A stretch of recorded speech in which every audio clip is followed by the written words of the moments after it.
이번에는 사순절 기간 부정부패와 사회의 도덕적 해이에 맞섰던 새생활운동을 돌아보는 시간을 마련했습니다. 지금은 한국교회의 원로가 된 새생활운동의 주역들이 한자리에 모여서 60년 전 새생활운동을 돌아봤는데요. 오늘날 한국교회의 역할에 대해 생각해보는 시간이었습니다. 오요셉 기자입니다. 1960년 부정부패와 독재에 맞선 4.19 혁명. 혁명은 성공했지만 사회에 만연한 도덕적 부패와 정치적 혼란은 여전했습니다. 이런 현실을 고민하던 손봉호, 김명혁, 김상복, 이영기 등 당시 서울대의 몇몇 기독학생들은 국민들의 의식에 근본적인 변화가 필요하다고 생각해 새생활 운동을 펼치기 시작합니다. 이들은 양담배, 커피와 같은 밀수품 사용 반대와 카바레와 요정 등에서 행해지던 퇴폐 문화의 타파, 그리고 관용 차량의 사적 이용 금지 등을 외치며 거리로 나섰습니다. 국민이 바닥에서부터 의식의 변화와 생활의 변화가 일어나나 생활혁명이 일어나지 않고는 학생들의 희생은 헛것일 뿐이요.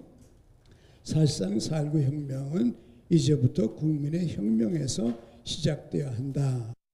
기독 청년 10여 명이 시작한 새생활운동은 곧 국민들의 지지와 공감 속에 전국적으로 확산됐고 양담배 사용 감소와 관용 차량에 대한 제재 강화 등 실질적인 변화도 이끌어냈습니다.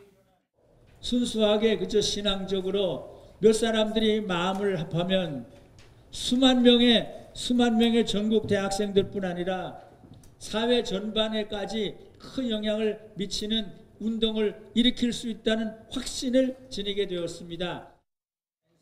새생활 운동의 주역들은 오늘날 기독 청년들이 개인 구원을 넘어서 사회의 구조를 변혁시키길 바랐습니다. 이들은 한국교회가 성경적 관점에서 분명히 잘못된 사회 문제를 바로잡을 수 있는 능력과 기회가 있음에도 불구하고 교회 성장에만 몰두한 나머지 중요한 책임을 감당하지 못하고 있다고 지적했습니다. 교회는 이와 같은 경험을 살려서 오늘의 한국의 상황에서 불신자들의 보편적 가치들에 상응하는 가치들을 찾아내서 제시하면서 이걸 학생운동뿐만 아니라 기독교 시민사회운동으로 이렇게 이어나가야 할 것으로 생각이 됩니다.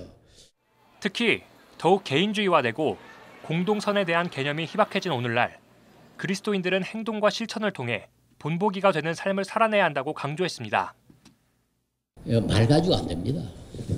모방을 할 수 있도록 모범을 보여가지고 사람들이 모방을 할 수 있도록 그런 사람들이 하나라도 더 늘어나야 우리 사회가 바꿔진다.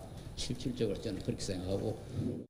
당시 사회 현실에 대한 신앙적 자각과 순수한 열정으로 일어난 새생활 운동의 정신은 60년 가까이 지난 오늘날에도 그리스도인들이 지향해야 할 방향을 제시하고 있습니다.